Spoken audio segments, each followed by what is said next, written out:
Hello बच्चों, welcome back to my channel nursing notes by Pragati. कैसे हो आप सब? आई होप आप सब अच्छे होंगे। तो बच्चों, हमने हमारा एंडोक्राइन सिस्टम में जो स्टार्ट कर रखा है उसमें हमने दो ग्लैंड्स हैं जो पढ़ ली थी, जो थी हाइपोथैलेमस और पिट्यूटरी ग्लैंड। ठीक है, आज हम हमारा थायराइड और पैराथायराइड ग्लैंड को कवर करेंगे। ठीक है, और उनके सारे हॉर्मोन्स के बारे में भी देखेंगे। बच्चों, अगर आपको मेरी वीडियोज़ अच्छी लगती है तो प्लीज़ वीडियो को लाइक करें, मेरे चैनल को सब्सक्राइब करें, अपने दोस्तों के साथ शेयर करें।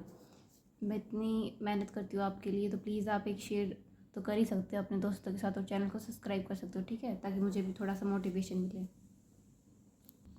तो चलो बच्चों, हम अपना जो थायराइड ग्लैंड है सबसे पहले हम स्टार्ट करते हैं। मैं आपको एक बार डायग्राम दिखा देती हूँ। ठीक है, तो आप ताकि आपको थोड़ी अच्छे से समझ में आए। ठीक है, देखो ये हमारा थायराइड ग्लैंड। ठीक है, ये ठीक है, और ये इसका क्या है, माइक्रोस्कोपिक स्ट्रक्चर। ठीक है, जब हम पैराथायरॉयड ग्लैंड को अंदर से देखते हैं, माइक्रोस्कोपिक स्ट्रक्चर देखते हैं उसका, तो ऐसा दिखता है। ठीक है, मैं एक बार आपको थोड़ी समझा देती हूँ थोड़ी सी। देखो, पहले हम माइक्रोस्कोपिक स्ट्रक्चर देखेंगे थायराइड ग्लैंड का, मतलब बाहर से थायराइड ग्लैंड कैसी दिखती है। ठीक है, देखो, लार्जेस्ट एंडोक्राइन ग्लैंड, जो हमारी थायराइड ग्लैंड है वो क्या है, लार्जेस्ट एंडोक्राइन ग्लैंड है। Situated in neck, in front of larynx and trachea, at the level of C5 to T1। ठीक है, इसमें क्या आता है, हमारी 5th 6th 7th cranial nerve आती है, और क्या आती है, हमारी फर्स्ट थोरेसिक वर्टिब्रा आती है। ठीक है, यहाँ पे देखो क्या है, जो हमारी जो थायराइड ग्लैंड है वो कहाँ पे सिचुएटेड होती है, हमारी नेक के फ्रंट में सिचुएटेड होती है। ठीक है, उसका लेवल भी दे रखा कि कहाँ तक होती है, C5 से T1 तक। देखो बच्चों, जो ये हमारी पैराथायरॉयड ग्लैंड है कि किसके फ्रंट में प्रेजेंट है, हमारी ट्रैकिया है, लैरिंग्स के। ठीक है, और जो इसका यहाँ से लेंथ दे जाती है ना, वो क्या है, C5 से लेके T1 तक प्रेजेंट होती है। ठीक है बच्चों, आगे देखते हैं हम। Highly vascular gland that weighs about 25 grams. ये क्या है, हाईली वस्कुलर ग्लैंड है। ठीक है, इसके अंदर क्या होती है, जो ये वेसल्स होती है, ब्लड वेसल्स, ये क्या होती है, प्रेजेंट होती है। और इसका वेट कितना होता है, अबाउट 25 ग्राम। ठीक है, सराउंडेड बाय फाइब्रस कैप्सूल, जो ये थायराइड ग्लैंड होती है वो क्या होती है, फाइब्रस कैप्सूल्स के साथ सराउंड होती है। It is butterfly shape. ठीक है, उसकी शेप कैसी होती है, बटरफ्लाई शेप होती है। कंसिस्टिंग ऑफ 2 लोब्स, क्या करती है, इसके अंदर 2 लोब्स प्रेजेंट होती है। ठीक है, वन ऑन इधर साइड ऑफ थायराइड कार्टिलेज, जो हमारी थायराइड कार्टिलेज होती है उसके दोनों साइड एक एक प्रेजेंट होती है। ठीक है, देखो जैसे ये हमारी जो थायराइड है उसकी जो कार्टिलेज होती है ट्रैकिया की, उसके दोनों साइड प्रेजेंट होती है। ठीक है, each lobe is about 5 centimetre long and 3 centimetre wide. जो हर एक लोब होती है, मतलब 2 लोब में से जो एक के दोनों लोब, एक जो लोब होती है वो क्या होती है, 5 सेंटीमीटर लॉन्ग होती है और 3 सेंटीमीटर वाइड होती हैं। They are joined in front of trachea by narrow isthmus. ठीक है, जो ये दोनों क्या होती है, ट्रैकिया के आगे जो भी जॉइंट होती है वो उसको क्या बोलते हैं, हम इस्थमस बोलते हैं। देखो बच्चों, ये जो ये हमारा ट्रैकिया है और ये हमारी पैराथायरॉयड ग्लैंड, ये सॉरी थायरॉयड ग्लैंड है। ठीक है, ये जो ट्रैकिया के आगे जो यहाँ पे अटैच होती है इसको हम क्या बोलते हैं, इस्थमस बोलते हैं। ठीक है, अब देखते हैं हम माइक्रोस्कोपिक स्ट्रक्चर। हमने माइक्रोस्कोपिक देखा, अब हम देखेंगे कि थायरॉयड ग्लैंड के अंदर क्या प्रेजेंट होता है। ठीक है, thyroid gland is mainly composed of follicles whose walls are formed from cuboidal epithelial cells called follicular cell। जो ये क्या होती है, जो ग्लैंड होती है किसकी मिलके बनी होती है, follicular cells की मिलके बनी होती है। ठीक है, जो कैसे होते हैं, क्यूबॉइडल एपिथेलियल सेल से होते हैं। ठीक है, वो हम क्या बोलते हैं, follicular cell बोलते हैं।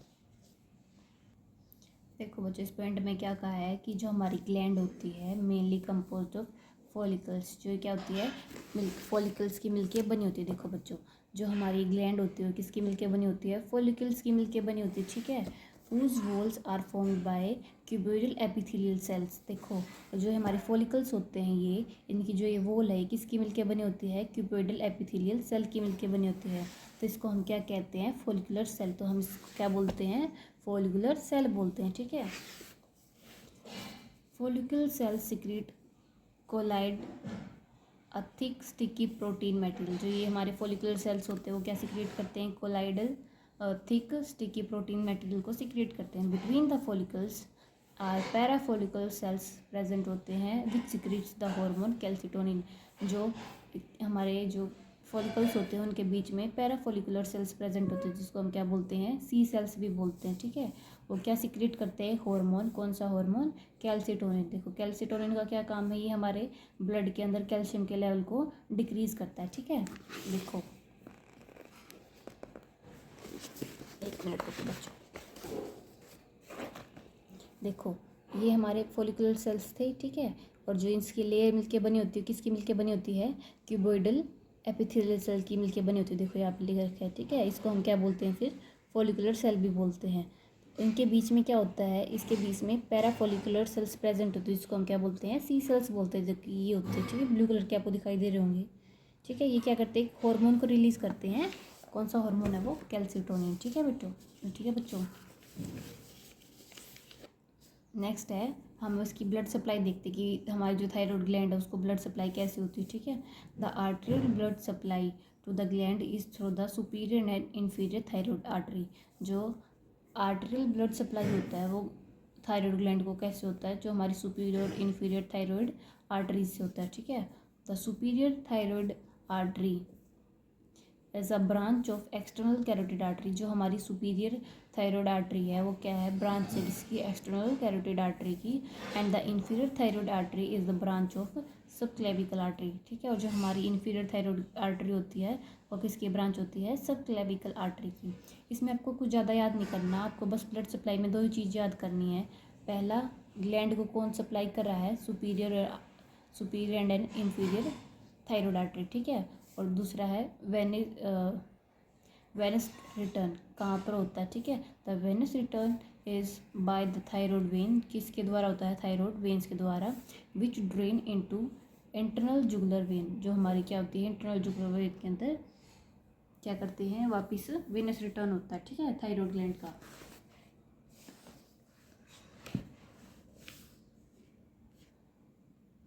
देखो बच्चों, जो ये क्या होती है, एक्सटर्नल कैरोटिड आर्टरी की क्या होती है, ब्रांच होती है। ठीक है, जो क्या लेके आती हैं, ब्लड को लेके आती हैं। ठीक है, आर्टिकल सप्लाई हो गया, हमने देखा आर्टिकल सप्लाई कैसे होता है,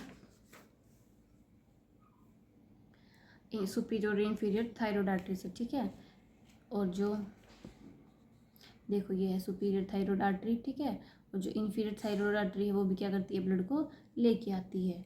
और जो इसमें वेनस रिटर्न होता है वो किसमें होता है, हमारा इंटरनल जुगुलर वेन के अंदर होता है। ठीक है बच्चों,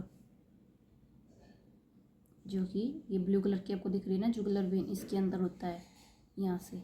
ठीक है, आई होप आपको समझ में आया होगा। अब हम क्या करेंगे, हम थायराइड ग्लैंड के हॉर्मोन्स को देखेंगे। ठीक है, सबसे पहले है T3 एंड T4 हॉर्मोन्स। आपने पहले देखा होगा कि थायराइड ग्लैंड कौन से हार्मोन को रिलीज करती है, T3 एंड T4। T4 को हम क्या बोलते हैं, थायरोक्सिनिन। ठीक है, और T3 को क्या बोलते हैं हम, ट्राई आइडोथायरोनिन। ठीक है, अब देखो iodine is essential for the formation of thyroid hormone. जो हमारा आयोडीन होता है वो असेंशियल होता है किसकी फॉर्मेशन में, थायराइड हार्मोन्स की फॉर्मेशन में। T4 and T3 are the number because this molecule contain 4 and 3 atom of iodine respectively। देखो जो T3 और T4 है कुछ नहीं है, बस एक नंबर है मॉलिक्यूल्स का, क्योंकि T4 के अंदर क्या होते हैं, 4 एटम प्रेजेंट होते हैं आयोडीन के, और T3 के अंदर 3 एटम प्रेजेंट होते हैं आयोडीन के। ठीक है बच्चों, अब देखो thyroid gland respectively selectively take up iodine from blood in a process called iodine trapping. देखो जो हमारी थायराइड ग्लैंड है वो क्या करती है, इनटेक करती है आयोडीन का। ठीक है, हमारे ब्लड से, उस प्रोसेस को हम क्या बोलते हैं, आयोडीन ट्रैपिंग बोलते हैं। Thyroid hormone synthesis large precursor molecule called thyroglobulin. देखो जो थायराइड हार्मोन का सिंथेसिस है वो एक लार्ज मॉलिक्यूल से होता है जिसको हम क्या बोलते हैं, थायोग्लोबुलिन। ठीक है बच्चों, dietary iodine deficiency greatly increase TSH secretion causing proliferation of thyroid gland cells and enlargement of gland, जिसको हम क्या बोलते हैं, गोइटर। देखो डाइटरी आयोडीन डेफिशिएंसी, मतलब हमारी डाइट के अंदर क्या हो रही है, आयोडीन की डेफिशिएंसी हो रही है, ठीक है। वो क्या करेगा, इंक्रीज कर देगा, किसका इंक्रीज करेगा, TSH की सिक्रीशन को, थायराइड स्टिमुलेटिंग हार्मोन, ठीक है। वो क्या करेगा, प्रोलिफेरेशन करा देगा थायराइड ग्लैंड की, जो ग्लैंड के अंदर जो सेल्स होते हैं वो सेल क्या होंगे, डैमेज होने लग जाएंगे, ठीक है। और एलार्जमेंट कर देगा ग्लैंड की, जिसको हम क्या बोलते हैं, गोइटर भी बोलते हैं। अब देखो ये साइकिल है, आप इसको अच्छे से देखोगे तो आपको सारी चीज़ें एक बार में समझ आ जाएगी। देखो हाइपोथैलेमस ने क्या किया, हाइपोथैलेमस के पास गया स्टिमुलस, ठीक है। वो क्या करेगा, TRH रिलीज कर देगा, थायराइड रिलीजिंग हार्मोन्स को, ठीक है। वो क्या करेगा, एक्ट करेगा एंटीरियर पिट्यूटरी ग्लैंड के ऊपर एक्ट करेगा, और क्या करेगा, सिक्रेशन करवा देगा किसकी, थायराइड स्टिमुलेटिंग हार्मोन की, ठीक है, TSH की। अब TSH क्या करेगा, थायराइड ग्लैंड के ऊपर एक्ट करेगा, काम करेगा अपना, और क्या करेगा, दो हार्मोन्स को रिलीज करेगा, T3 एंड T4, ठीक है। अब देखो T3 और T4 का जो लेवल है, अगर वो ब्लड के अंदर इंक्रीज हो जाता है, ठीक है, उसके बाद अगर देखो हमारे जो सेल्स है उसको यूज़ कर लेते हैं, उसका अपटेक अच्छे से होता है, और उसकी मेटाबॉलिक जो हार्मोन्स है, मेटाबॉलिज्म किसका, T3 और T4 हार्मोन का अच्छे से होता है, तो क्या होगा, ब्लड के अंदर इसका लेवल फिर से डिक्रीज हो जाएगा, ठीक है। ब्लड का लेवल इसके अंदर डिक्रीज होगा तो ये क्या करेगा, पॉजिटिव फीडबैक प्रोवाइड करेगा हाइपोथैलेमस को, ठीक है, क्योंकि इसका अच्छे से यूटिलाइजेशन हो रहा है। और अगर इसका यूटिलाइजेशन ही नहीं होगा टारगेट ग्लैंड द्वारा, टारगेट ऑर्गन द्वारा, तो क्या होगा, ब्लड के अंदर इसका लेवल इंक्रीज हो जाएगा, और ये क्या करेगा, नेगेटिव फीडबैक प्रोवाइड करेगा हाइपोथैलेमस को। तो हाइपोथैलेमस क्या करेगा, अपना हार्मोन्स का सिक्रेशन कम कर देगा, ठीक है बच्चों। T3 and T4 affect most cells of the body by, जो हमारे T3 और T4 है हार्मोन, वो क्या करते हैं, हमारे बहुत सारे जो हमारे बॉडी के सेल उनको क्या करते हैं, अफेक्ट करते हैं। कैसे अफेक्ट करते हैं, इंक्रीज कर देते हैं metabolic rate and heat production. जो ये T3 और T4 हार्मोन है वो क्या करते हैं, हमारी बॉडी के अंदर मेटाबॉलिक रेट इंक्रीज कर देते हैं, और हमारे अंदर हीट प्रोडक्शन को क्या कर देते हैं, इंक्रीज कर देते हैं। नेक्स्ट है regulating metabolism of carbohydrate, protein and fat. और जो हमारे T3 T4 हार्मोन वो क्या करते हैं, मेटाबॉलिज्म ऑफ कार्बोहाइड्रेट, प्रोटीन और फैट में भी क्या करते हैं, हेल्प करते हैं। T3 and T4 are essential for normal growth and development, especially skeletal and nervous system के लिए। जो हमारे T3 और T4 हार्मोन है वो क्या है, हमारे असेंशियल है किसके लिए, हमारे growth and development of skeletal system और हमारे नर्वस सिस्टम के डेवलपमेंट के लिए। Of the two thyroid hormones T4 is much more abundant. जो हमारे दोनों हार्मोन्स होते हैं थायराइड हार्मोन, उनमें से क्या हुआ, जो T4 है वो ज़्यादा अमाउंट में प्रेजेंट होता है, मोस्ट अबंडेंट है, ठीक है। However it is less potent then T3, लेकिन इसके अंदर जिसका पोटेंशियल होता है वो क्या होता है, कम होता है T3 के कंपेयर में, which is more physiologically important. क्या है, जो T3 हार्मोन होता है वो क्या होता है, हमारा मोस्ट फिजियोलॉजिकल इंपॉर्टेंट होता है, ठीक है, ये ज़्यादा ज़रूरी होता है। Most T4 is converted into T3 inside target cell. जो हमारे टारगेट सेल होते हैं उसमें क्या होता है, जितना भी ज़्यादातर T4 है जो हार्मोन, वो क्या होता है, कन्वर्ट कर दिया जाता है किसके अंदर, T3 के अंदर, ठीक है बच्चों। क्योंकि देखो ज़्यादा अमाउंट में कौन सा प्रेजेंट है, T4 प्रेजेंट है, लेकिन हमें ज़रूरी कौन सी होता है, सबसे ज़्यादा वो होता है हमारा T3। तो क्या होता है, टारगेट सेल के अंदर ही T4 को हम कन्वर्ट कर देते हैं किसके अंदर, T3 के अंदर, ठीक है। अब हम इसके डिसऑर्डर्स देख लेते हैं एक बार, T3 एंड T4 के, ठीक है। सबसे पहले है हाइपोथायरॉयडिज्म, ठीक है। इसमें क्या होता है, डेफिशिएंसी हो जाती है, हाइपो माने क्या होता है, कमी हो जाना, डेफिशिएंसी हो जाना। इसमें क्या होता है, T3 और T4 की क्या हो जाती है, डेफिशिएंसी हो जाती है in adult, resulting in abnormal low metabolic rate, जिससे क्या होता है, हमारा बॉडी के में मेटाबॉलिक रेट क्या हो जाता है, कम हो जाता है, ठीक है। जो दूसरे डिसऑर्डर है वो है हाइपोथायरॉयडिज्म, हाइपो माने हाइपर माने ज़्यादा, ठीक है, हाइपोथायरॉयडिज्म। इसमें क्या होता है, T3 और T4 का लेवल क्या होता है, एक्सेस में हो जाता है, ठीक है। और जो हमारा थर्ड डिसऑर्डर आता है वो है हमारा गोइटर। इसमें क्या होता है, एनलार्जमेंट हो जाती है थायराइड ग्लैंड की, ठीक है। Deficiency of iodine in our diet, हमारी डाइट के अंदर जब आयोडीन की डेफिशिएंसी होती है तो उसके कारण क्या होता है, हमारा थायराइड ग्लैंड है वो उसका साइज़ बड़ा हो जाता है, जिसको हम क्या बोलते हैं, गोइटर बोलते हैं, ठीक है बच्चों। और जो हमारा थायराइड ग्लैंड द्वारा जो हमारा दूसरा हार्मोन रिलीज होता है वो होता है हमारा कैल्सिटोनिन, ठीक है। सबसे पहला कौन सा था, T3 एंड T4, और उसके बाद है कैल्सिटोनिन, ठीक है बच्चों।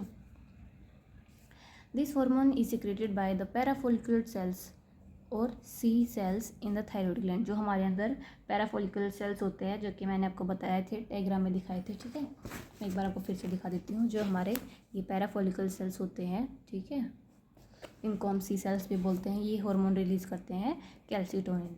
Calcitonin lowers blood calcium level, ये क्या करता है हमारे ब्लड के अंदर कैल्शियम के लेवल को कम करता है by acting on bone building cells, जिसको हम क्या बोलते हैं ओस्टियोब्लास्ट बोलते हैं, ठीक है। ये क्या करता है कैल्सिटोनिन किसके ऊपर एक्ट करता है, हमारे जो बोन बिल्डिंग सेल्स होते हैं उसके ऊपर एक्ट करता है, जिसको हम क्या बोलते हैं ओस्टियोब्लास्ट बोलते हैं, ठीक है। फॉर्मेशन ऑफ बोन उसको हम ओस्टियोब्लास्ट ही बोलते हैं, ठीक है। उसमें क्या करते हैं ये कैल्शियम के लेवल को इंक्रीज कर देता है, promoting their uptake and storage of calcium into bone tissue, क्या करता है हमारी बोन के अंदर जो अपटेक और स्टोरेज होता है कैल्शियम का बोन के अंदर उसको प्रमोट करता है। Release of calcitonin is stimulated by increase blood calcium level, अगर ब्लड के अंदर कैल्शियम का लेवल इंक्रीज होगा तो क्या करेगा स्टिमुलेट करेगा किसको कैल्सिटोनिन को, ठीक है। तो कैल्सिटोनिन का लेवल क्या हो जाएगा इंक्रीज हो जाएगा, और कैल्सिटोनिन क्या करता है रिड्यूस करता है, ठीक है, ब्लड में कैल्शियम का लेवल। जैसे ही कैल्शियम का लेवल ब्लड में बढ़ा तो उससे क्या होगा स्टिमुलेट जाएगा हाइपोथैलेमस के पास, और वो क्या करेगा थायराइड ग्लैंड में पैराथायराइड फॉलिकुलर सेल से क्या करेगा कैल्सिटोनिन का सिक्रेशन करवा देगा, ठीक है बच्चों। आई होप आपको इतना समझ में आया होगा थायराइड ग्लैंड, ठीक है। अगर आपको मेरी वीडियोस अच्छी लगती है तो प्लीज़ वीडियो को लाइक करें और अपने दोस्तों के साथ शेयर करें और चैनल को सब्सक्राइब करें, ठीक है बच्चों। अब हम देखते हैं पैराथायराइड ग्लैंड, ठीक है। आज हम ये 2 ही ग्लैंड पढ़ेंगे, बाकी जो 3 ग्लैंड है उसमें से एक तो एड्रेनल ग्लैंड है और जो पीनियल ग्लैंड है, और एक आपकी है पैनक्रियास। ये 2 छोटी छोटी है और एक थोड़ी सी बड़ी है, ये हम कल कवर करेंगे, ठीक है बच्चों। मैं आपका जल्दी जल्दी सिलेबस करवा दूँगी, अगर आपको मेरी वीडियोज़ को अच्छे से देखोगे तो आपका सिलेबस आपको जल्दी कंप्लीट मिलेगा, ठीक है, क्योंकि मैं डेली वीडियो अपलोड करती हूँ। आज चलो अब हम आगे देखते हैं parathyroid gland. 4 parathyroid glands are present on the back side of thyroid gland, ठीक है, डोर्सल साइड। जो पैराथायराइड ग्लैंड्स है वो कहाँ पे प्रेजेंट होती है हमारे थायराइड ग्लैंड के पीछे। देखो जो ऐसे हमारी ये देखो ये हमारी थायराइड ग्लैंड है, ठीक है। अब ये क्या होता है ये इसका डोर्सल पार्ट मान के देखो कि थायराइड ग्लैंड ऐसे है, ठीक है।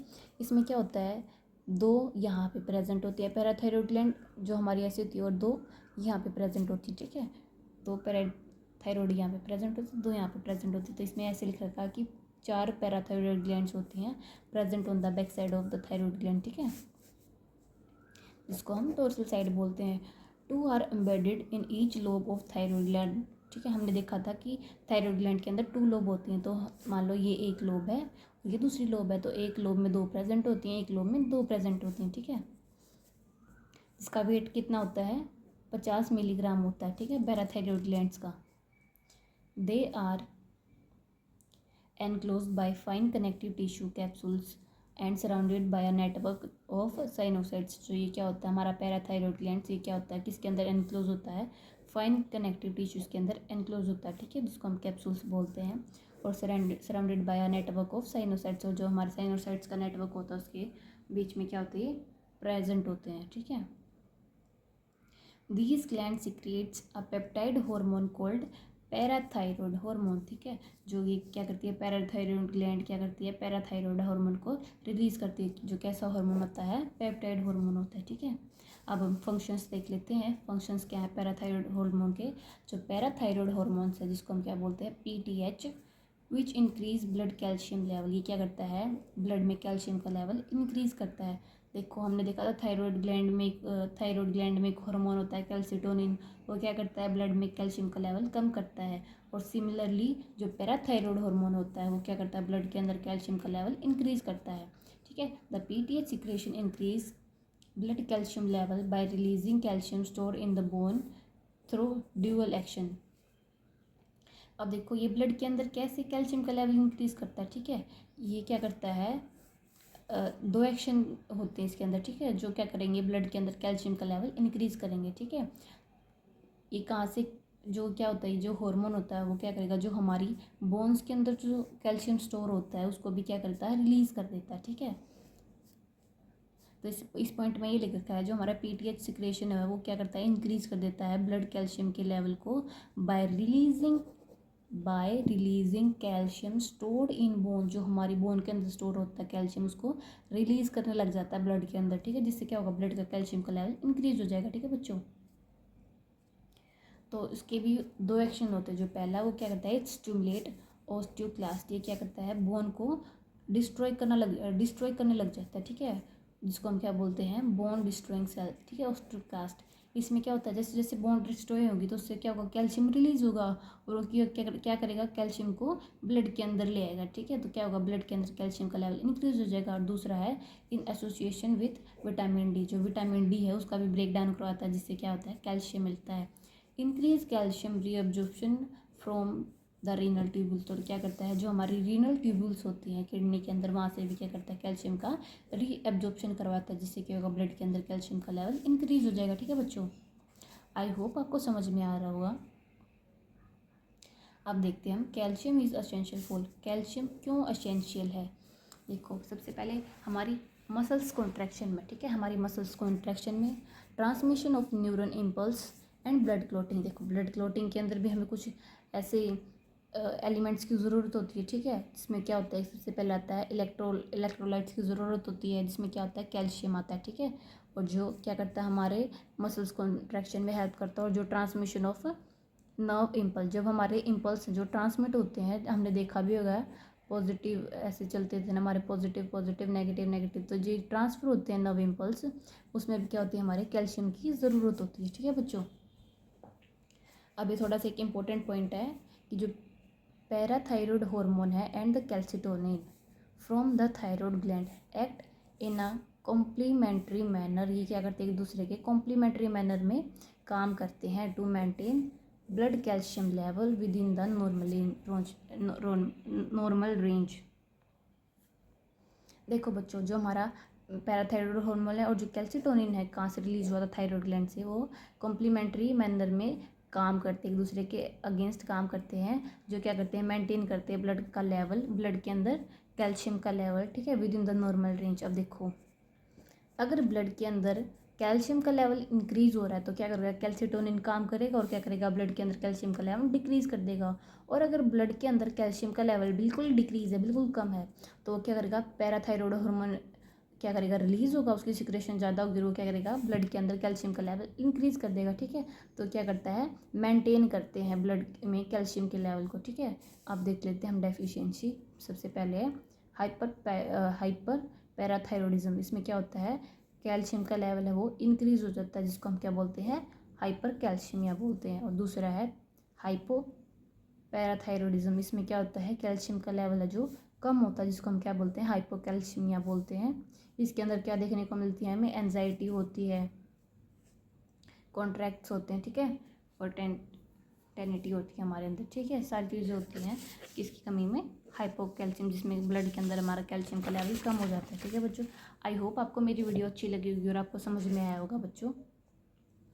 तो आज के लिए इतना ही। हमने आज अपने 2 ग्लैंड्स हैं वो कवर किए हैं, थायरॉयड ग्लैंड और पैराथायरॉयड ग्लैंड। आपको बच्चों मेरे जो नोट्स हैं ये आपको टेलीग्राम चैनल पे मिल जाएंगे। मैं एक दिन सारे जितने भी मैंने चैप्टर कवर किए हैं सबके नोट्स आपको टेलीग्राम पे प्रोवाइड कर दूँगी, ठीक है बच्चों। आई होप आपको मेरा आज का टॉपिक समझ में आया होगा। प्लीज़ अपने दोस्तों के साथ शेयर करें, चैनल को सब्सक्राइब करें। Thank you.